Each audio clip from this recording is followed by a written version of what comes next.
Viewers আসসালামু আলাইকুম। আমি আছি আপনাদের সাথে মির্জা মোহাম্মদ। যারা আপনারা বাইক চালাতে যাচ্ছেন কিন্তু বাইকের জন্য নতুন থাকার কারণে ভয়ভীতি কাজ করছে, তাদের জন্য আজকে ভিডিওটি হেল্পফুল হতে যাচ্ছে।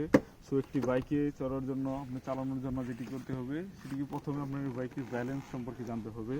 সো ব্যালেন্স কীভাবে আপনারা ওঠার পরেই অটোমেটিক সেটা আপনারা ব্যালেন্স আপনাদের মাঝে হয়ে যাবে, কিন্তু এরপর যে বিষয়টা সেটি হচ্ছে গাড়ির যে চাবি কী সম্পর্কে আমাদের জানতে হবে। এই দেখতে পাচ্ছেন, এটা যদি আমি বামের দিকে যদি করি তাহলে আমার কিন্তু হ্যান্ডেল কিন্তু লক হয়ে যাচ্ছে। আপনার এটা পার্কিং অবস্থায় অবশ্যই গাড়ি হ্যান্ডেল লক করে রাখবেন। দেন এটাকে এভাবে করলেই কিন্তু আনলক হয়ে যাচ্ছে। দেন গাড়ি যখন আপনারা চালাবেন স্টার্ট করবেন সেই জন্য কিন্তু অন করতে হবে। এই যে সিম্পলি অন হয়ে যাচ্ছে।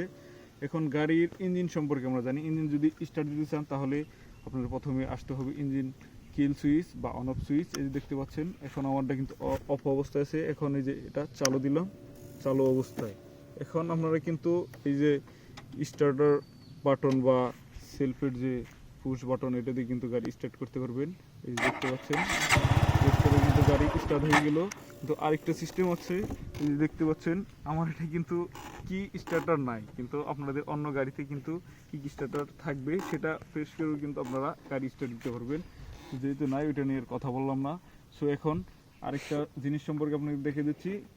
এই যে ক্লাচ লিভার, এই ক্লাচ লিভার পুশ করার সাথে সাথে আপনাদের ইঞ্জিনের যত গতি মানে ইঞ্জিন নিয়ন্ত্রণ করবে এই ক্লাচ লিভারই। গাড়ির ইঞ্জিনের যত শক্তি যোজন এই ক্লাচ লিভারের মাধ্যমে হবে। আর এই পাশে আসুন, এই যে দেখতে পাচ্ছেন এটা হচ্ছে অ্যাক্সিলারেটর। এই অ্যাক্সিলারেটর এভাবে করলে গাড়ির আরপিএম বাড়বে, সাথে সাথে ইঞ্জিনের ক্ষমতা বাড়বে। আর এটা ছেড়ে দিলে বা এদিকেই করলে ইঞ্জিনের ক্ষমতা কমবে। সো আর যেটা মেজর প্রথম অবস্থা আপনাদেরকে দেখাতে চাচ্ছি সেটা হচ্ছে ইঞ্জিনের ব্রেক সম্পর্কে আপনাদেরকে ধারণা দান করছি।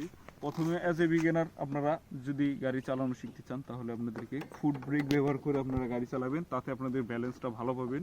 কিন্তু এটা এই যে দেখতে পাচ্ছেন এটা হচ্ছে আমার পিছনের চাকার ব্রেক, এই যে ফুট ব্রেক, এটা প্রেস করার সাথে সাথে হাইড্রোলিক ব্রেক, এই জন্য আমি আপনাদেরকে দেখাতে পারলাম না।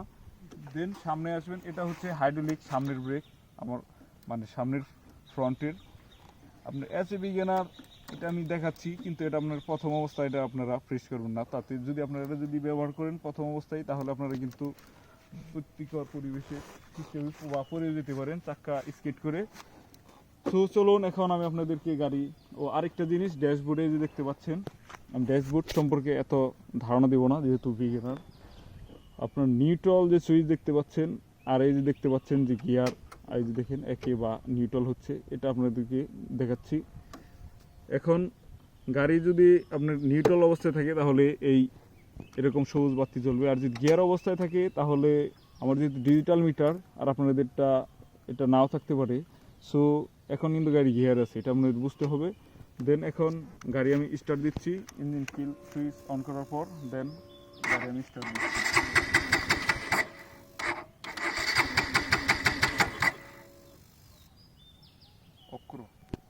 যাচ্ছি, এই যে দেখতে পাচ্ছেন এটা অন করার সাথে সাথে এখন এই যে ক্লাচ প্রেস করে আমি যে এখন গাড়ি স্টার্ট দিয়ে যাচ্ছি। এই গাড়ি স্টার্ট কিন্তু হয়ে গেছে। এই যে এখন দেখতে পাচ্ছেন এই যে গিয়ার লিভার, গিয়ার আমি প্রথমে ফার্স্ট গিয়ারে দিতে যাচ্ছি। প্রথমত আপনারা বিগিনার আপনারা অ্যাক্সিলারেটর ব্যবহার করবেন না, আপনারা জাস্ট এই যে এটা আছে ক্লাচ, এই ক্লাচটা আস্তে আস্তে ছাড়বেন। এই যে দেখতে পাচ্ছেন ক্লাচ আস্তে আস্তে ছাড়ার পরে কিন্তু আমার গাড়ি কিন্তু এগোচ্ছে, এই যে দেখতে পাচ্ছেন এগোচ্ছে। আপনারা প্রথমে গাড়ির ক্লাচের সম্পর্কে ক্লাচটা কিন্তু নিয়ন্ত্রণ করা আপনারা শিখবেন। ক্লাচ নিয়ন্ত্রণ করার সাথে সাথে এটা আস্তে আস্তে করে ছাড়তে হবে, আর দেন এটা একটু একটু করে ধরতে হবে। আর প্রথমত আপনারা যে ফুট ব্রেকটা আপনারা ইউজ করবেন আপনার গাড়ি নিয়ন্ত্রণের সুবিধার্থে, এই হাইড্রোলিক ব্রেক কখনো প্রেস করবেন না। সো আমি আপনাদের একটু চালিয়ে দেখাচ্ছি। এই যে দেখতে পাচ্ছেন আমি কিন্তু প্রথমে আস্তে আস্তে কিন্তু এটা ছাড়তেছি, আস্তে আস্তে ছাড়ার ফলে কিন্তু গাড়ি কিন্তু এগোচ্ছে।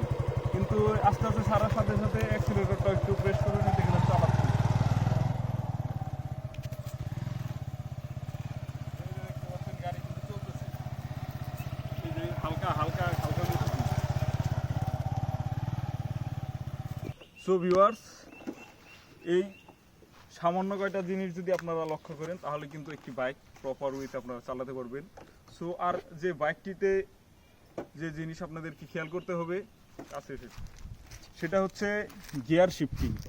গিয়ার যেমন এখন আছে আমার গাড়িতে প্রথমত 1 নাম্বার গিয়ারে আপনারা চালাবেন, একের পরে 2, সেটা আপনারা আস্তে আস্তে চালাতে আপনারা ক্লাস গিয়ার চেঞ্জ করার সব সময় আপনারা মনে রাখবেন, গিয়ার চেঞ্জ করার ক্ষেত্রে আপনারা কিন্তু ক্লাসটি প্রেস করে তারপর গিয়ার চেঞ্জ কম বেশি আপনারা করতে পারবেন। সো আজকে এই পর্যন্তই, আবারও আশা করি নতুন কোনো ভিডিওতে দেখা হবে। সো ভিডিওটি যদি ভালো লেগে থাকে অবশ্যই আমাদের সাথে থাকবেন। Bye bye.